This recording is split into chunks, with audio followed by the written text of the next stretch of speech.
Olá, gente, tudo bem? O meu trabalho ele é do livro Teologia do Novo Testamento, do Leonard Goppelt.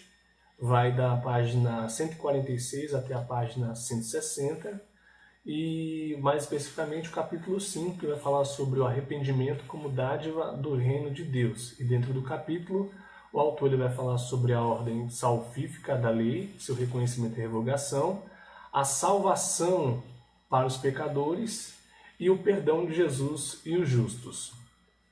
Bom, a ordem salvífica da lei, seu reconhecimento e revogação. Aí ele começa falando sobre a recompensa. Ele diz o seguinte, que as exigências divulgadas por Jesus, seja a partir do Antigo Testamento, ou seja, a partir de si mesmo, elas estão sob um presságio, sob um prenúncio. Ou seja, Deus responde. E Deus responde seja à observância ou ao desprezo. E é possível ver essa resposta de Deus a partir da compreensão do Antigo Testamento e a partir do judaísmo, como essa concepção de resposta elas são vistas. Então, no Antigo Testamento, os mandamentos de Deus estão no contexto da aliança.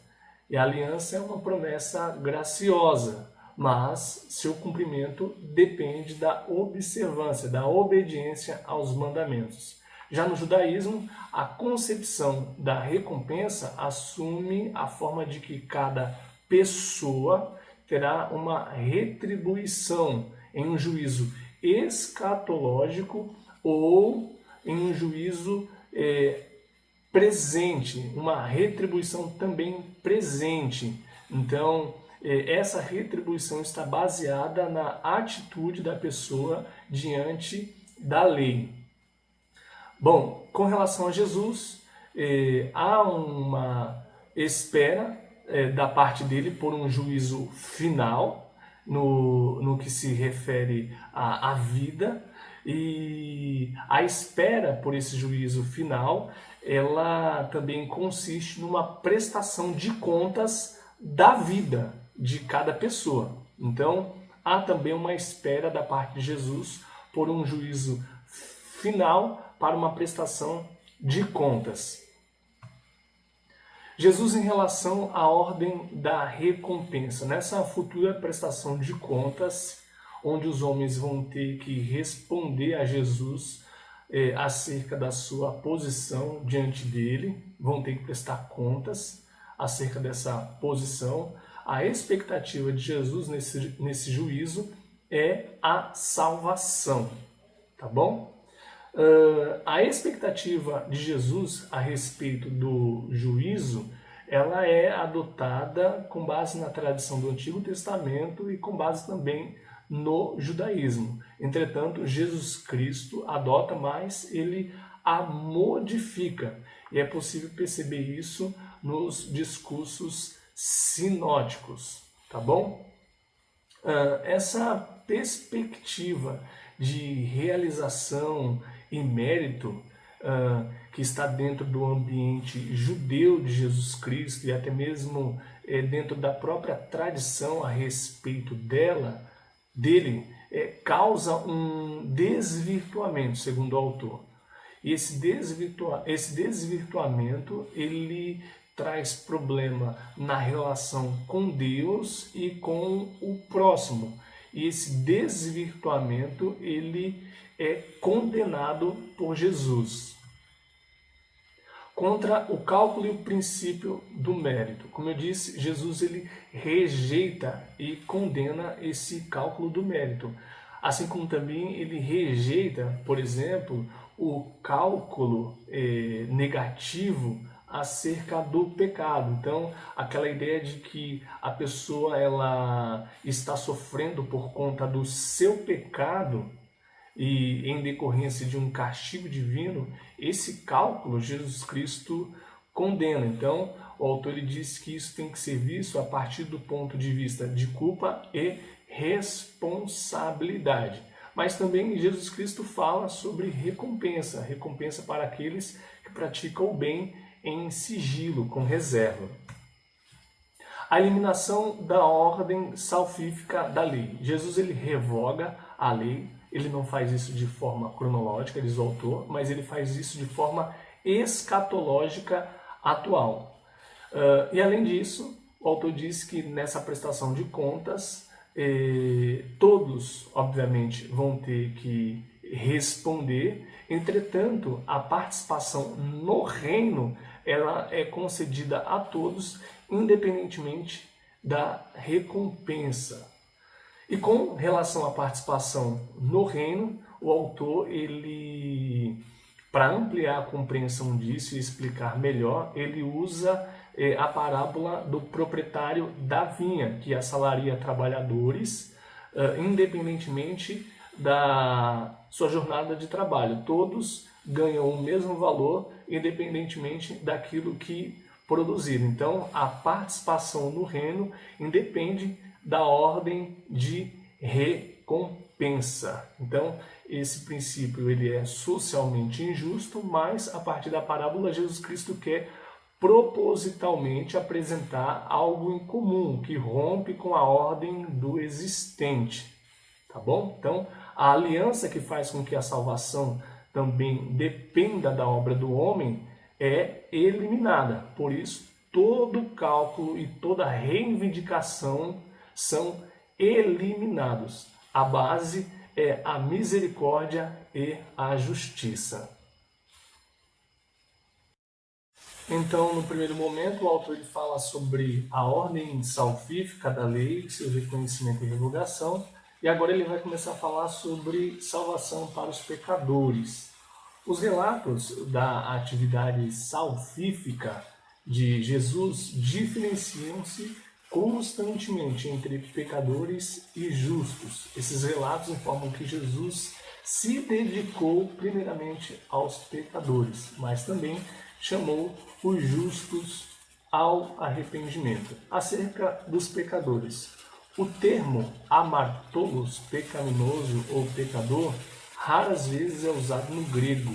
Ele designa o indivíduo que fere o direito, a ordem e a moral de uma maneira fora do comum. Na Septuaginta é usado para designar os pecadores, os reshaim, os ímpios. Então, é possível perceber isso na linguagem dos salmos, como, por exemplo, o Salmo 1, que contrapõe os ímpios aos justos, e diz que o ímpio é palha que o vento dispersa. Então, ele próprio se exclui da comunhão com Deus e com o seu povo, por não querer existir no âmbito da Torá. Enquanto o justo espera em Deus, o ímpio ele se baseia na sua própria força. Então, esse termo reshaim é possível perceber na linguagem dos salmos, como por exemplo no Salmo 1. No judaísmo, essa designação se refere à relação do indivíduo para com a lei. Dessa maneira, é pecador quem não conhece a lei ou não a leva a sério. Por isso, os judeus, os partidos, delimitam o círculo dos pecadores segundo essa concepção daquele que não leva a sério a lei.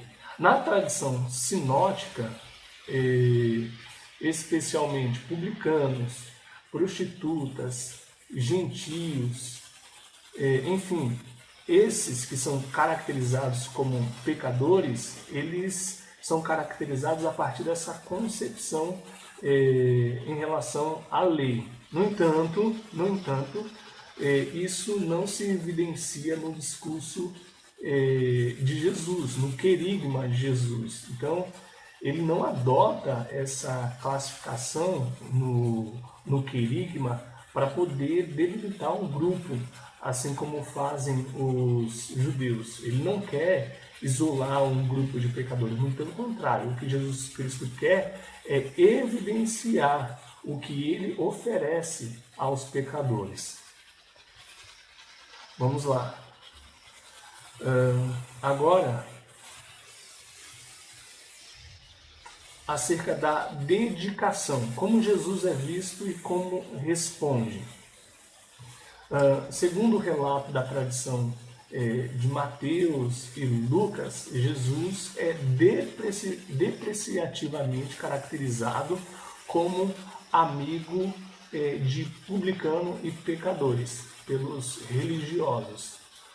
E a gente pode ver isso na história em que Jesus Cristo ele entra na casa de Zaqueu. Porém, a resposta de Jesus Cristo em relação a isso é que os sãos, eles não precisam de médico, mas sim os doentes. Então, Jesus não se assenta entre os pecadores para se igualar a eles, mas para se dedicar a eles como o seu médico. Jesus quer ser médico dos pecadores, ao ter comunhão de mesa com os publicanos. E isso ele faz diferentemente dos religiosos, sem impor condições. A explicação da dedicação aos pecadores. Segundo a introdução de Lucas, no versículo 1, as 3 parábolas da ovelha perdida, da moeda perdida e do filho perdido explicam aos justos a comunhão de Jesus com os pecadores. Então, a dupla parábola da ovelha perdida e da moeda perdida, uma relacionada com o mundo do homem e a outra relacionada com o mundo da mulher, mostram a preocupação de Jesus pelos pecadores. Se um pecador é conseguido para o reino de Deus, algo perdido é reencontrado. E isso significa uma alegria toda especial. Ela não descreve o que fazem os pecadores aceitos ou os justos que murmuram. Não é essa a descrição dessa parábola. E com relação à parábola do filho perdido, ela mostra que através de Jesus os pecadores são devolvidos a Deus. Então, ela anuncia o que Deus faz. Jesus ele se torna médico dos pecadores e em sua dedicação o próprio Deus os aceita. Perdão dos pecados e fé. Aí aqui o autor usa a seção de Marcos 2, do 1 ao 12, que fala da cura de um paralítico. Então, existem 2 partes distintas nessa seção. Uma é a narrativa de milagre e a outra uma discussão a respeito do perdão de pecados. A narrativa do milagre interpreta o fato de trazerem o doente como demonstração de fé.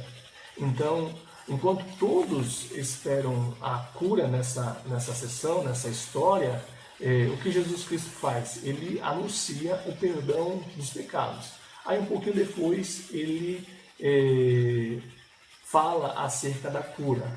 O que isso quer dizer? Isso quer dizer que perdão, isso na perspectiva do autor, perdão significa cura do homem. E cura do homem por inteiro. E vice-versa. Então, as curas de Jesus, elas implicam nessa perspectiva também do perdão. E aqui se fala sobre uma dedicação perdoadora de Deus através de Jesus Cristo. Então, na pessoa dele, na pessoa de Jesus, o próprio Deus, que ergue agora o seu reino escatológico, se dirige ao homem. Então, nesse texto, o perdão é relacionado com a fé. Mas, por exemplo, em Lucas capítulo 15, o perdão ele é relacionado com o arrependimento. Então, os conceitos eles mudam de acordo com a direção do querigma de Jesus. Os que não foram atingidos, fala-se de arrependimento. E aos que já foram, fala-se de fé. A prova do arrependimento.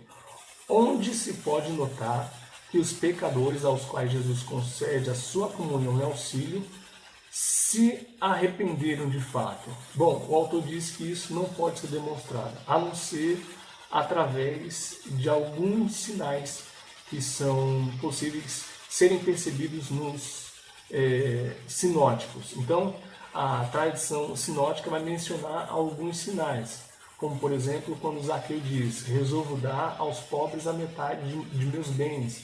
Quando, por exemplo, Levi, o publicano, aceita o convite de Jesus e se levanta e o segue. Então, isso são sinais de uma mudança de comportamento social, de demonstração de amor, de discipulado. São sinais, mas não provas do arrependimento.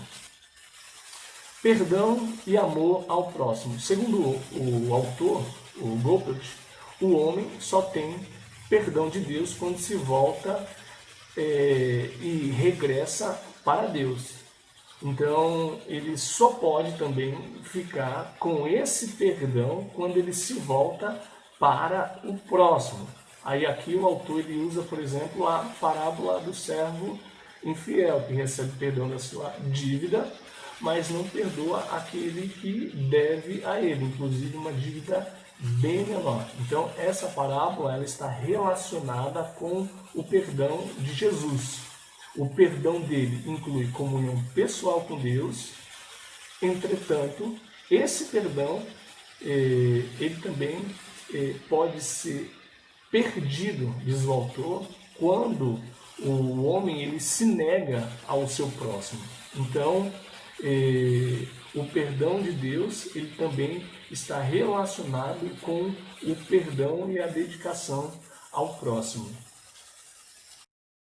Agora eu chego na parte final do meu seminário. Então eu falei sobre a ordem salvífica da lei, seu reconhecimento e revogação. Depois falei sobre a salvação de Jesus e os justos. E agora, por último, eu falo sobre o perdão de Jesus e os justos na perspectiva do Goupert. Bom, ele começa falando sobre a falha. Ele analisa a partir da parábola do filho perdido essa questão da falha dentro desse assunto do perdão de Jesus e os justos. Então, através da aceitação dos pecadores, a falha e a chance dos justos, elas se tornam claras. E isso se evidencia na pessoa do irmão mais velho, do filho perdido. O comportamento desse irmão representa a justiça relativa que os justos defendem. Então, apesar do cumprimento dos mandamentos, eles negam o amor ao Pai e ao próximo. Então, essa justiça relativa ela está carregada dessa falta de amor a Deus e ao próximo. E por que o perdão de Jesus se transforma em crise para o justo? Se torna crise para o justo porque o perdão ele é concedido por meio da graça. Então, é um perdão gratuito. E o conflito, consequentemente, ele é instaurado dentro da perspectiva de mérito que o justo tem. E não somente é instaurado o conflito, como também mostra que esse mérito, essa justiça relativa, ela se torna supérflua a partir da perspectiva de Jesus. Então, a partir dessa postura, a ordem do Pacto do Sinai, por exemplo, que não visava esse cálculo e essa reclamação recompensatória, ela é eliminada. E como Jesus vê a falha do justo? Os justos eles são semelhantes ao irmão mais velho. Eles permanecem na proximidade dos mandamentos, se atêm a eles, mas não vivem como filhos. A parábola de Jesus ela não conclui com o protesto do justo, mas ela conclui, ela é finalizada com o convite do Pai. A oferta da graça aos justos. A parábola do filho perdido.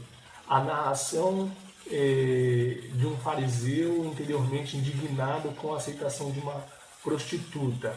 A parábola dos dois devedores e a parábola do fariseu e do publicano mostram que a intenção de Jesus Cristo é ofertar a graça dele aos justos. É um convite para que eles se alegrem com a salvação do perdido.